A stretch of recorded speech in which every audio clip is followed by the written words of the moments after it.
Hello and welcome to Where the Road Rises, Law, Lessons, Legacy, with me, your host, Eileen Kerlin-Walsh. Our mission here, as you well know, at Channel 4 is delivering valuable information relevant to your lives. And since many of you are retired and retiring baby boomers, Social Security plays a key role in your financial health. With good advanced planning, you can maximize your Social Security benefits, adding up to tens of thousands, sometimes hundreds of thousands of dollars over the course of retirement. But Social Security strategies can be difficult to navigate.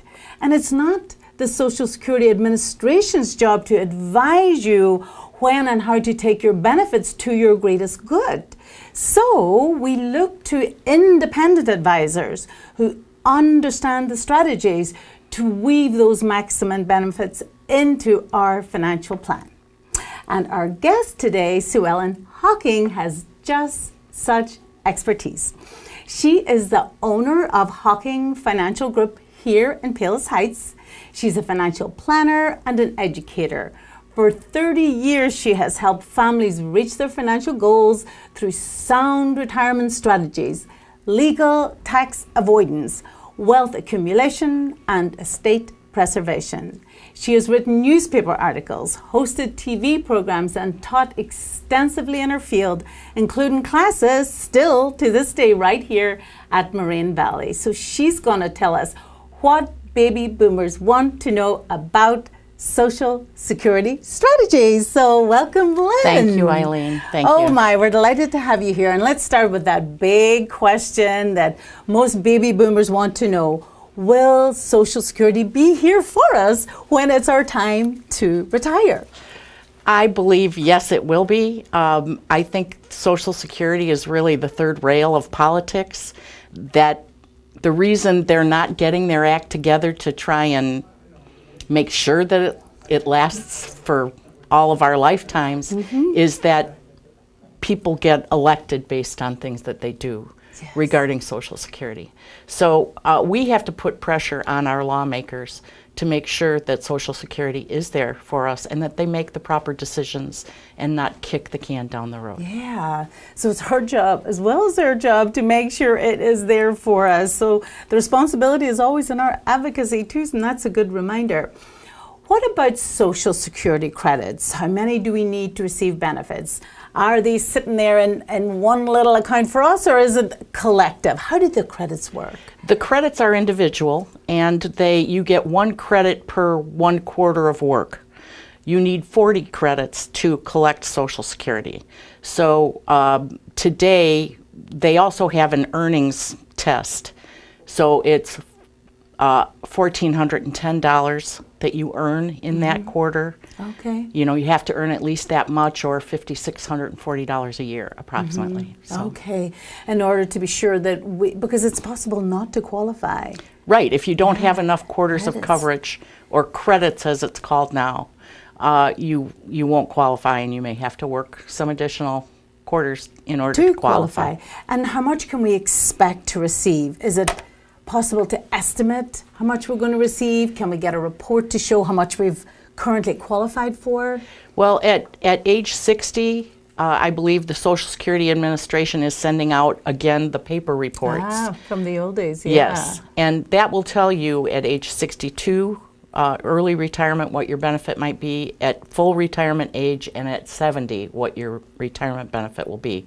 You can also go to socialsecurity.gov and set up a login account, yeah. And you can check that daily if you want. So if you set up that account, yeah, you can go in at any time and know where you stand, make sure that you qualify, and know what your benefit might be. And will that report tell us what it would be if we retire early and claim at traditional age or delayed? Yeah, it will tell you 3 different ages: 62, whatever your full retirement age is, so it's somewhere between 66 and 67 right now, and your age 70 benefit, which is the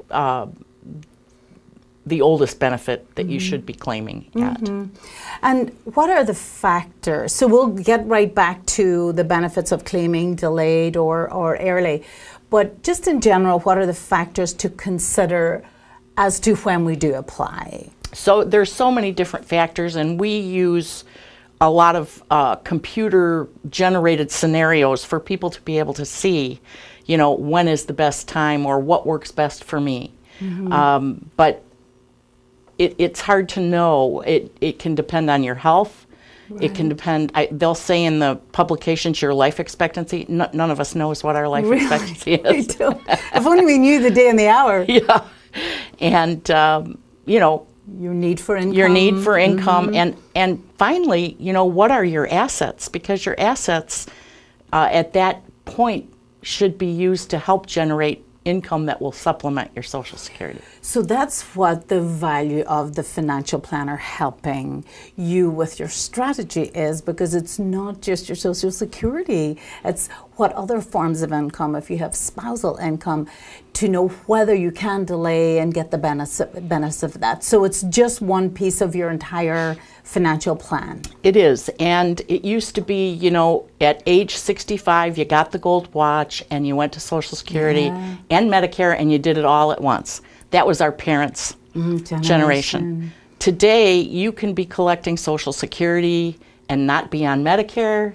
You can be, there's so many different scenarios. That it really requires the advice of a planner to help you sort it all out. Absolutely. There's only so much that we can handle ourselves. This is really the benefit, and this is why we bring you all these different experts who can help us with everything that we have to navigate for retirement. So it's wonderful that you're able to help us with this. So what about those differences between taking benefits early when we first are able to, then what would be considered no longer early, and about delayed? So I was I was in anticipation of this question, did a couple of calculations. And, you know, if you get a full retirement benefit, which today is $3,000, $3,011 would be the max. Right. Okay. And if you collect it at 62, you would probably get about $27,000 a year. Okay. If you collect at full retirement age, and your full retirement age is 66, you'll probably get about $36,000 a year. And if you delay to age 70, it could be as high as $46,000 a year. So the difference could be as much as $20,000 a year difference in claiming at 62 and claiming at 70.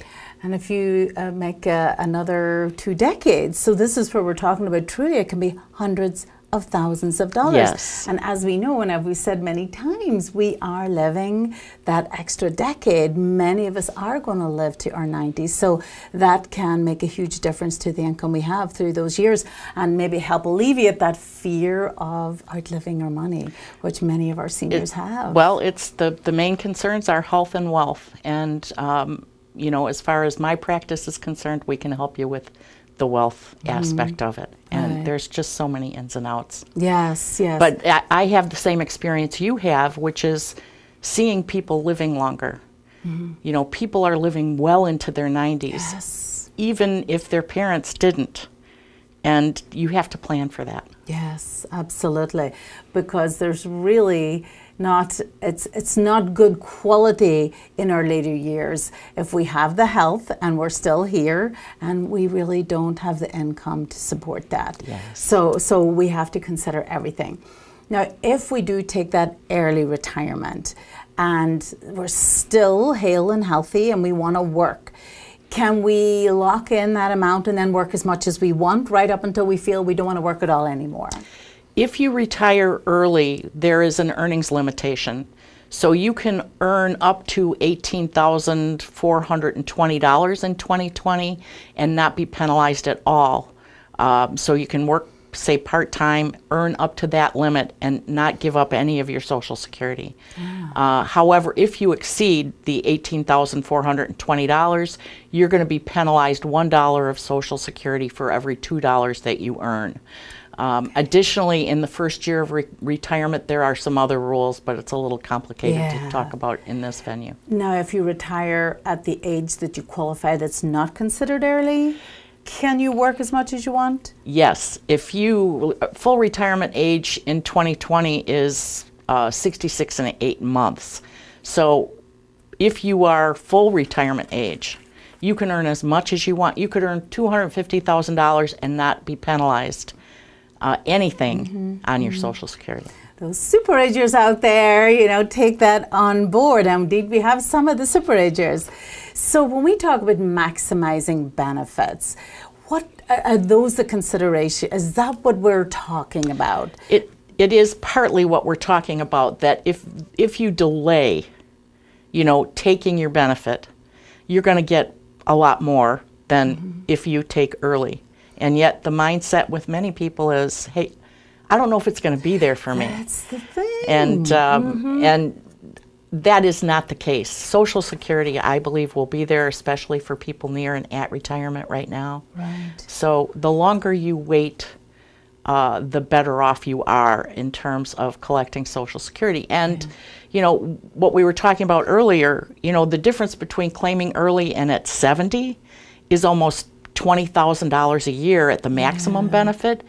Think about that, because that's $20,000 your assets don't have to, or your work doesn't have to provide for you. Yeah, and yet it's better for the Social Security Administration too, because less strain and therefore maybe more health of the administration. And then we might have a little bit more confidence that it is going to be there for us. What about married spousal benefits and divorce, and to what extent do we take our spouse into consideration when we're making our decision, and even if we have a divorced spouse? It's enormous. It's an enormous consideration, especially when you're married, because we can coordinate spousal benefits depending on if we take, for example, a wife who has lesser earnings than her husband over the years. If she has less than 50% of his benefit, she's better off taking a spousal benefit based on his earnings. Right. If she has more than 50% of his benefit, then there are things we can also do to coordinate that.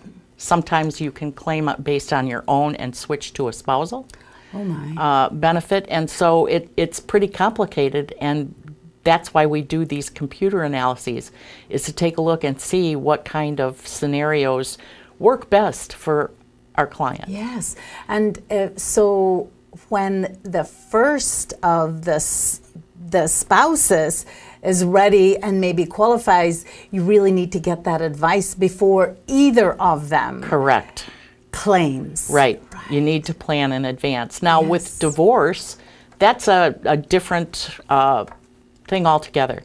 If you were married at least 10 years and you've been divorced for 2 and you're at least 62, you can claim a spousal benefit based on your former spouse.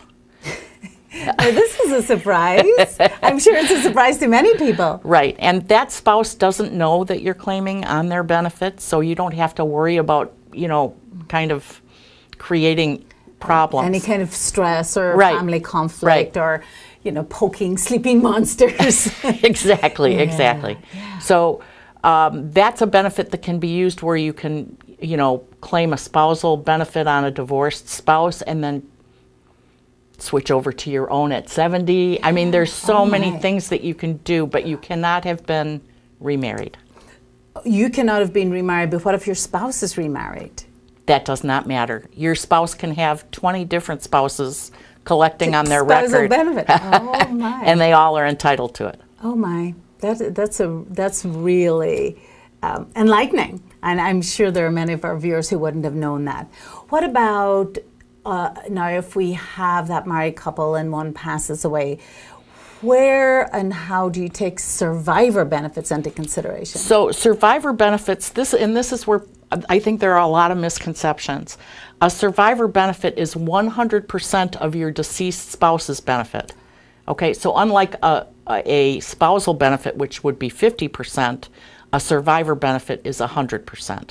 So you would get 100% of your deceased spouse's benefit if it's greater than yours. Oh. Always 100%. Always 100%. Yeah. As long as everybody claimed at full retirement age. Now it can be it can be lessened depending on when the deceased spouse claimed and when the widow or widower claims. Yeah. But oh boy, that's interesting. And what about taxes now?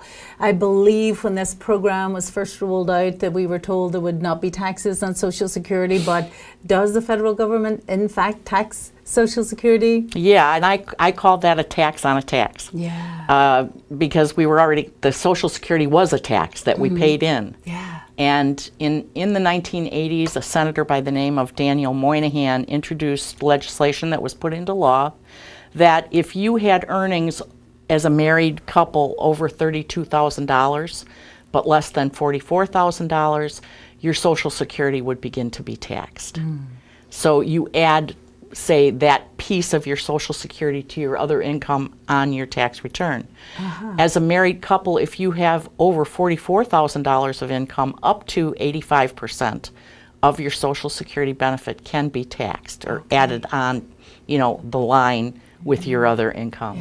So it's something that can be planned for, and if you own municipal bonds, it can act as a it can cause your Social Security to be even more taxed. So if you've been using municipal bonds to avoid federal taxation for the purpose of Social Security, it gets added back into the equation as part of your income. So, boy, so you know, we often think of financial planners, Suellen, as helping us plan for retirement, but it seems like we really do need not just planning to have money for tuition and then for retirement, but that we really keep our financial planner in our lives, helping us make decisions about our income from our IRAs as well as our Social Security and how to plan and how to take it. Yes, absolutely. It really is a maze. And sometimes, you know, well, today the rules have slightly changed beginning this year, but, you know, if you delayed taking Social Security to age 70,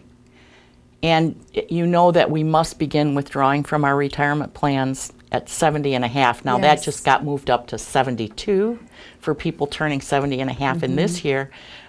Those two converge together and can create taxable income that you didn't anticipate. Right, yeah. That Secure Act has really had more downsides than up, but we don't get political on this show. What about the hold harmless rule? So the hold harmless rule is, for example, this year Social Security benefits went up by 1.6%. That's a COLA based on the CPI, or the Consumer Price Index. And Medicare premiums went up by 6.67%. If this did not create a hold harmless situation, but if in dollars, the increase in your Medicare premium causes your Social Security to go down from the previous year, they don't let that happen. They don't let people have a lesser benefit in a year that the Medicare premiums exceed. Well, that's a nice checks and balances right there. And you mentioned cost of living. So do we get, when we're getting Social Security, do we get that cost of living raise? Yes, as long as there's inflation. Now, you know, in 2009, I believe, there was no recorded inflation, so there were no increases. Okay. It's based on always the previous year's inflation number. So in that period of time, the last big market downturn and the recession, one year, I believe it was 2008, the checks were increased by 6%. But in 2009, or in 2008, we had no inflation, so in 2009, the checks didn't go up at all. Suellen, just remind us what inflation is exactly. So the economic definition of inflation is a rise in prices without a rise in goods and services produced. What that means is it's the same loaf of bread, the price is going up. Okay. The price is going up, it's the same loaf of bread, there are no additional slices. That's inflation. It's a rise in prices. And then we get that cost of living increase to buy our loaf of bread. Yes, exactly. Got it. For most of us, will Social Security, if we know what we're getting and we plan well, is it enough to live on in retirement? You know, generally, no. it's not going to be enough to live on. It depends on probably what your pre-retirement income was. Yeah. And your lifestyle. What's your lifestyle? Often, you know, when I sit down and do projections, retirement projections for clients, you know, sometimes we have to say, okay, maybe you need to work part-time a couple years, or maybe we need to increase the assets, or maybe you should wait to retire or wait to claim your Social Security in order to make sure that they have a good retirement and not an anxiety-ridden retirement. And hopefully have the health to be able to work those extra years so that you'll have more income in the later decades. So what about 2020? You talked a little bit about what the maximum benefit was in 2020.